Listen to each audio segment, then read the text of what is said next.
So first off, I want to thank Bambi and the Vator team for having me here today and making this happen. Just a tremendous effort. How many people in the room are founders? Raise your hand. Awesome.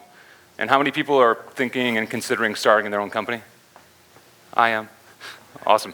Great. So, the purpose of me being here today is that I founded Practice Fusion. I started working on it in 2002, founded the company officially in 2005. And, what I learned along the way is that the challenge is that you're alone. So you're making a lot of hard decisions. You're making a lot of those decisions with very little data. And at the end of the day, you're going to make mistakes. And unfortunately, you're accountable for all those major mistakes. Other founders have gone through this. I'm not the first person, but what I found over time is that most of this knowledge that I'm hoping to share with you today is not centralized, because when these mistakes are made, people usually get fired. And from there, they'll sign confidentiality agreements or get exit packages, and they're no longer allowed to talk about these openly. So what I'm here to do is to share some of these mistakes. Hopefully you guys can avoid some of the pitfalls. As a side note, I'm not looking for an advisory role. I'm not looking to be on anyone's board. I'm not looking for a paid coach job. So I'm just here to simply be in service to everyone here today. And I apologize, my notes are out of sync here, so it's going to be a little bit clunky. So starting off, being a founder is obviously an incredibly hard job. Macro concerns from day to day are simply, building your business, hiring a great team, fundraising to make payroll day to day. And with that, the last thing you want to do is worry about getting fired from the company that you started. But in the reality is that this is a quote from the founder of Sequoia. 45% of their founding CEOs in their investments are fired after 18 months. So it's something that you have to be cognizant of, that's happening, and it's happening all the time. In addition, if you make it past 18 months, that's not a binary statistic. You don't get to keep your job. The pressure's perpetually on throughout your tenure. Founders of Twitter, PayPal, Cisco, the original founder of Tesla, they were all exited from their companies. So again, I want to give you guys some pragmatic steps in insulating yourself when you're starting your company. One step that you can take, and what you should really be concerned about when you first start the company, is that you incorporate your company correctly. So a few things you can do, and keep in mind, any advice I'm going to give up here is obviously not legal advice, but the other thing is that the more value your company has, the more valuable you can make it, the more leverage you're going to have with each of these items I'm going to show you. So these are basically negotiables. When you actually incorporate the company, one thing you can do, and that I highly recommend, is putting together 3 to 4 common board seats up front. So this is critical. Maintain control of your company as long as you can, and at the board level is where it's the most critical. Many founders, including myself, actually lose control of their company after the Series A financing. So when Practice Fusion closed its original Series A financing with Morgan Thaler, they took a seat, I had a seat, there was a common seat as well. I'm sorry, a independent seat, and I no longer had control of the company very, very early. So this is a really, really common mistake. Secondly, along the same vein, if you're starting the company with co-founders, you want to have clear vesting and rules for termination. So if you have other co-founders, you should have rules where if something's not going right, if they're not showing up for work, that you guys have, as adults, put something together. If you have a co-founder that's no longer showing up, but they own half the company outright, that can be hugely problematic. Also, I've seen many founders leave companies and leave other co-founders holding the bag when effectively the founder that left, again, owns half the company. So someone still has to stick around and do the business, run the actual business, and that can be quite problematic. Another micro strategy, so this is more about the founder having some options on liquidity. So this is effectively, another thing you can do when you're incorporating the company and putting together your original restricted stock purchase agreement is issuing a portion of your shares as Class FF shares. So this is a class of share that was invented by Peter Thiel and Sean Parker, and what it is effectively a preferred share. So if you have some of these, you can't have your entire allocation of equity being these, but if you have a portion, when you do your Series B or Series C financing, you can effectively and potentially get some money off the table, which can de-risk you overall. You don't have to wait until your company sells or IPOs 5 or 10 years down the road. So it allows you to get some liquidity and again, insulate yourself and protect yourself. Lastly, this doesn't apply to everyone, but a C Corp makes decisions on what's best for its shareholders. And in contrast, many people here are starting healthcare-based companies, and they have, social impact and social good. So one thing you can potentially do, this is a bit of an outlier, but you should consider potentially being a benefit corp. When they make decisions on what's best for the community. So a lot of financial decisions of should revenue and profit go back to common shareholders, should we IPO the company, they can be affected by, what's actually best for the community around us instead of just what's best for the common shareholders and investors.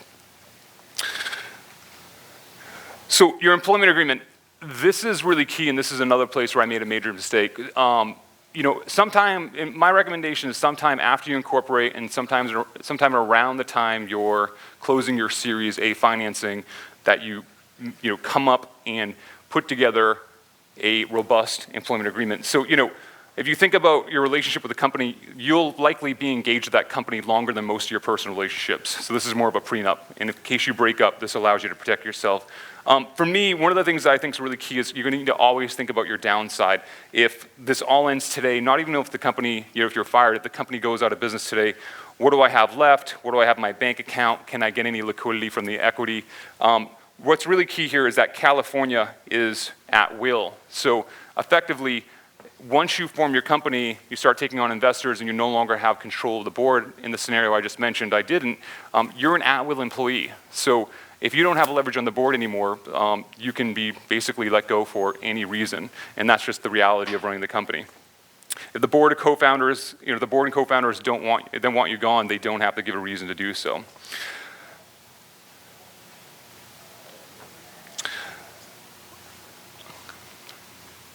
A couple key points here along the employment agreement. Another mistake I made is, I recommend getting a great employment attorney. So again, while you're closing your Series A is a great time to do this, find outside counsel. So if you're using Wilson Sonsini or Fenwick or someone like that to run the company, their obligation is to the company. They don't represent you as the founder. And I think that's something I kind of, I assumed up front that, the attorney was representing me in the company, and that's not the case. So you want to find a third-party employment attorney and effectively have them put together some specific terms within the agreement that are reasonable, that, again, protect yourself. One of the key terms that should be in your in your employment contract is a cure provision.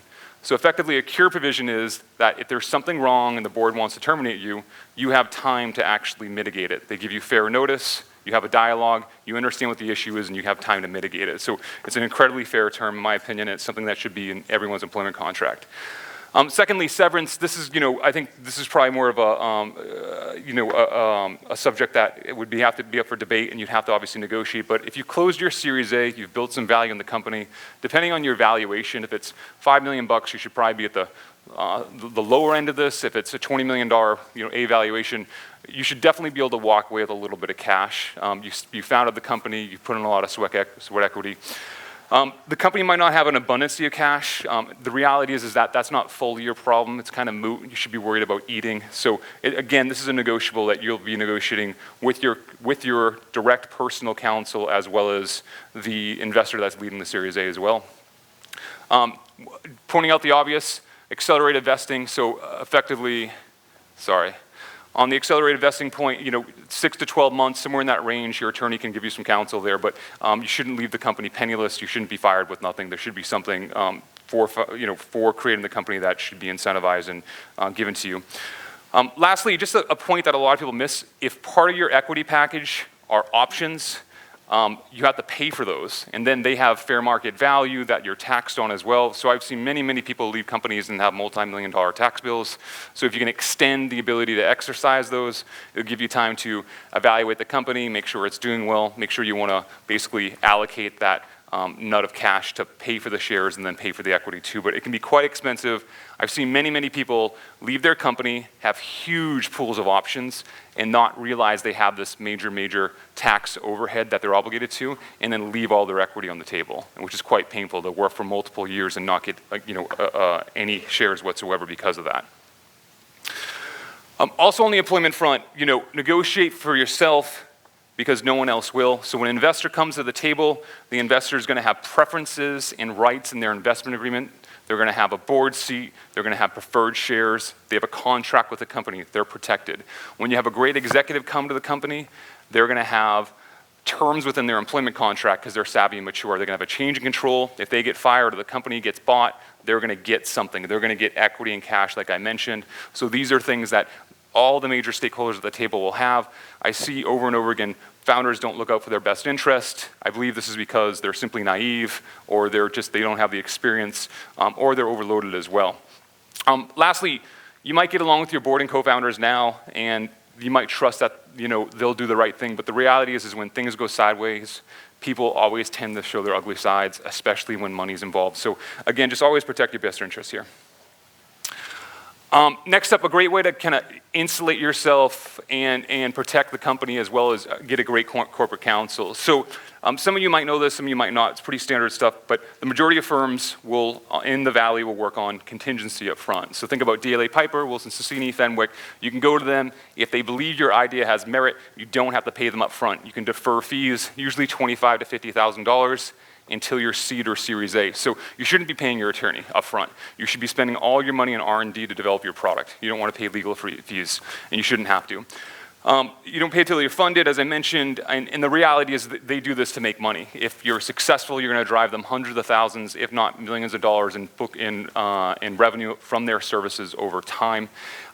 Also, a lot will ask for equity up front. Just say no. If your idea has merit, they'll still do the deal. They're not going to do any less work if they're not getting equity. I'd actually flip this over on them. Most of the firms actually have funds, so you can actually ask them for money. Things I've learned along the way, sorry, a little bit behind here. A great lawyer can assist you in managing your board. So when you think about your attorney, a great attorney, one that I've used in the past that I'm using again right now, his name's Eldon Satuski. He's at Wilson Sonsini. He spends half of his life in board meetings. So he's an expert on this. So leverage that expertise. A great attorney should be a strategic asset in managing your board. They should be able to give you a pulse on how the board's feeling, what strategies work for communication, and also if the board's unhappy, that attorney should be working with you as a partner to give you a heads up on what is going on and how you can mitigate those issues. Secondly, many larger firms represent investors. So one of my attorneys actually represented one of my investors. And the reality is that investor drove dramatically more bookable revenue for that attorney than Practice Fusion ever would. And so whether there was a direct conflict or indirect, it was real, and you effectively want someone that's quite neutral and not beholden to the investor. So this is really, really critical. Make sure they have no conflicts. You always want to work with someone that's explicitly on your side. Lastly, if you don't like your attorney, this is just some side advice, simply cut them loose. Attorneys are commoditized services in the Valley. There's lots of them. They'll all take your business, and effectively, it's really easy to ship your files over. So sometimes I see this, that people feel like they're entrenched and they don't like their attorney. It's really easy to transition. Also, just some context on protecting yourself from your teams. From my perspective, there's three core teams you want to focus on. So first and foremost, there's your management team. So think about the obvious, your CFO, your head of marketing, head of product and operations. Secondly, your board team. So this includes board members you're going to recruit for common seats, as well as board members that will come on with investor seats as well. And then thirdly, this is the one I see most neglected, is your personal support team. So think about coaches, therapists, things like this. I see this neglected most by founders.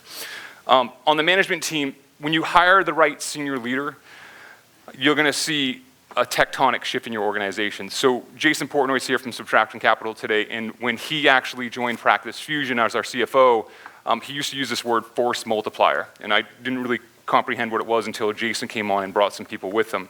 So, most founders, including myself, especially when I was quite junior, when I was 30 years old, I was intimidated by older, more seasoned executives, which ultimately slowed me down and slows other founders down because they're not willing to, put someone more senior on the team. But once you get over that, you have these force multipliers, and they're force multipliers for multiple reasons. First and foremost, if you're managing a function, so if I'm managing marketing, for example, last year we didn't have a CMO at Practice Fusion, so I was managing it. I had 5 additional direct reports. So the obvious thing is that when a leader comes on, they free up time. But with that, the leader should be able to recruit significantly. They should have a tremendous amount of bandwidth in their network to bring on better marketers than you have today. It will expedite the team's productiviness as well as building the team. A great leader will be able to recruit people from their past life for other jobs as well. Also, just pointing out the obvious again, a great leader is going to have going to be able to drive much better results for that function than you can. So I'm not a marketing expert. I'm more of a generalist. I'm pretty good at it. A great CMO, we brought one on board and he was fantastic. And what's really invigorating is watching the organization literally become more valuable because you made that hire finally. The wrong leader. So choosing the wrong leader can set your company back by more than a year, and I've seen this firsthand multiple times. So let's take sales, for example. It might take 3 to 6 months to hire someone, another 3 months to get them on board, and that's actually being quite friendly. On the life sciences front, I've had searches using professional search firms that take more than a year. It can be quite painful to find the right person to actually fit your culture. I think there's a juxtaposition of a life science or healthcare individual trying to work in Silicon Valley, and that can be quite painful to hire for. But the net is that, let's take a salesperson, if they're off track, their entire team will generally be off track. So let's say your revenue goal is $15 million. They're tracking at $10 million, so you're $5 million behind your goal. This causes problems for next year when your goal is $25 million. You've compounded your deficit over time, likely forever. You'll never make up on those sales. If you're going and you're working effectively, if the sales that are coming in are you're using those to make payroll, you're going to shorten your runway. So you're going to have to raise more money. So it causes all kinds of problems within the organization. It can be life and death for the organization. It can cause you to get fired as well if you miss your sales goals too. Enough wrong leaders can cause major dysfunction in the organization. People are the reason companies fail. And they can also ruin the culture. So the wrong leader can cause dysfunction. They can cause fighting. They can cause people to quit as well. Always have a very low tolerance for underperformers. One thing you'll learn over time if you're going to be successful is you need to have the courage to have the conversation, the hard conversation to let someone go. We had a mantra, it was hire slow, fire fast, and it served us quite well. As a side note, the wrong leader is also expensive. So I just mentioned the sales leader, which is pretty pragmatic. They can cost you millions in revenue. To exit someone, the actual pragmatic direct cost can be expensive as well. If you're paying an executive $300,000 a year, which is not egregious, you might have lost a year of traction with them, so that's $300K. The severance package might be another $100, $150K. The equity vested, and then the equity is part of the severance as well. So I've had people cost us over $1 million. It can be quite painful. And then they weren't productive at all too, so that's when it's doubly painful. On the interviewing front, so your ability to assess a candidate within the limited time during an interview is critical. It eliminates the risk I just mentioned, so pointing out the obvious. One thing I learned over time, this is something that some people just kind of hate it, but group interviews result in more data, more consensus, definitively, in my opinion. If I meet someone and 5 other people in the organization meet them, we spend 10 or 15 minutes on salutations, tell me about your background, so that's all redundant content that happened in each one of those interactions, and you don't really get that deep in an hour conversation. The group interview, make it longer, have everyone sit there, you'll build consensus, people can get much deeper and intimate with the candidate. A great candidate should be able to explain and deconstruct how they solved a specific issue at an excruciating low level. This is actually Elon Musk's litmus test for hiring, and this is something that we found to serve us quite well. The other thing we learned over time is we tested everyone, and it worked really well. Practice Fusion always had a top 25 ranked culture in the Valley. And so when a developer would come in, we would effectively let them write code, and we'd evaluate the code. When a marketer would come in, we'd have them look at our marketing program and have them basically come up with a presentation. Where we didn't do this as much in the earlier days was with executives. So someone would come in with Google and Microsoft on their resume, and we just for some reason assumed they were really good at their job. And we got really good at evaluating these people over time. We would have them in for what we call the day in the life. So when you meet an executive, if you really want to hire them, you should have them in for 1 to 2 full days, and don't have them show you their current work. Have them spend a day learning the problem space, have them take some time to themselves, and then come back and work with the team for a day on how they'd fix it. At the end of that meeting, I guarantee the entire team will be yes or no. And you have worked with them, you've de-risked their working style, you've de-risked their ability to execute, you've de-risked their aptitude, so it's something that served us really well. If someone won't do it, they don't want the job bad enough, simply don't hire them. Also, this seems very obvious, but it's amazing how often people don't do it and how often we didn't do it. Check references I never check any references a candidate gives me, board or executive candidate. go on LinkedIn, do the due diligence, get the real data, because if you don't, you're going to find out the hard way. Lastly, this is something that's key too. In the early days of Practice Fusion, we'd hire people that we might not have liked per se, but they were really smart and they were good at executing. And what I found over time is that definitively they need to be able to do the job, but in addition, they have to be a culture fit. The reality is you're going to spend more time with these individuals likely than your partner or spouse, so you have to get along. It's the only way you're going to build long-term value together. Total assholes, again, will just ruin your culture, and whether other people admit it or not, people will quit because a terrorist is in your organization. Second up, your board team. So the single biggest mistake that I believe founders make is in assembling their board. This happens a lot. So I mentioned the 3 to 4 common seats up front to protect your interests. It will balance out bad board members as well. So if you get a bad board member and you have some common seats filled, it will kind of turn the noise down on that. Again, I lost control of the board on Practice Fusion. I didn't have any leverage after the Series A, which was a profoundly large mistake on my behalf. The board's primary function is governance and hiring and firing the CEO. And I think that most people don't recognize that. So, therefore spend more time on this than all other things you do. So if you're spending, a day with an executive candidate, you should be spending many, many meetings with potential board members because they literally are your boss. Once a board member's on, it's nearly impossible to get them off. It's quite painful. It's like I said, going to Vegas, getting married without a prenup, and never being able to get divorced. I highly, highly recommend avoiding bloated boards so you can run your company. The larger the board, the more overhead you're going to have, and you're going to feel that directly because you're the only person in the organization that actually reports to them. So this can be quite painful, especially with junior board members. They can actually, they'll ask a lot of questions. If they don't have a lot of companies in their portfolios, they can actually churn up a lot of your bandwidth. Also, I see this all the time. I lightly help a person in a healthcare company in the city. She has a seed stage company with 5 people on her board. Like, it makes absolutely no sense to me why she would want 4 other bosses, why she would want this overhead. If someone's that valuable to help you or wants to be on the board that bad, put an advisory board together. Give them the same equity, give them a great title, but why make them your boss? It's totally unnecessary.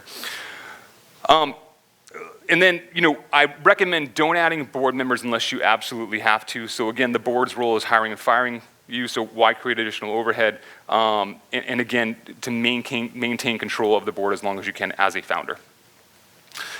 Investor board members, so deconstructing this really quickly, over time the majority of your board members will likely be investors. So if you're doing an A through D series of financings, you're going to take on likely four investors as board members. So, up front, what I noticed is we would pitch big funds, so we'd go to Sequoia, and it would just be in and out. They'd ask us 100 questions, and we'd have 3 meetings, and if we were lucky, we got a term sheet. So up front, during the second meeting, you want to go, who in this room is actually likely going to come on our board, to get that context. So you can start building a relationship with them early on. You want to interview them until you're comfortable. Like I said, at least 3 meetings, but the more the better. You want to ask hard questions. You want to ask when the last time they fired a CEO was and why. You want to basically get that context. You want to tell them up front what your expectations of a board member are. If you don't, they will tell you what their expectations are. Most of the board members that are investors have dramatically more experience than you do, so that can be quite problematic. Upfront, set expectations, explain how you run your board meeting, and then the reality is that this isn't just all about the founder. This is a partnership. They're putting their livelihood on the line to cut you a check. They're putting their reputation on the line, so you want to make sure that you understand their expectations and how you're going to work together. It is a long-term partnership, and the goal is to build value together. Secondly, dial in your EQ, watch for dysfunctional behaviors. So everyone here is a cognizant human being that's alive. You're picking up lots of data all the time. So fast talkers, anxiety, twitches, things like that. Germphobes. One of my favorite board members wouldn't shake anyone's hand. So that's how do you think that person reacted when we told her we were off our finance plan? Head spun around backwards like The Exorcist. So those things can be quite challenging. Also, one thing I constantly did, part of it was my fault, part of it was my ego, part of it was keeping up with the Joneses. Sorry, we're out of time. Finish your point. Okay, great, thank you. And so where do I end off?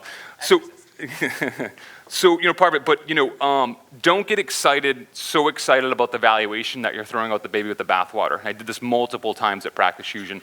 I had advisors that wanted me to get a huge valuation because as investors, it might make them look really good. Again, my ego got the best of me, but be willing, if you get a $20 million valuation, be willing to go back to that investor or someone else and go, what if we do 10% off this and I can maintain a little more control of the board or whatnot. Again, if you're gonna build long-term value, you need to be there long-term. And on that, that's what I have today. Thank you so much. Thank you, Ryan.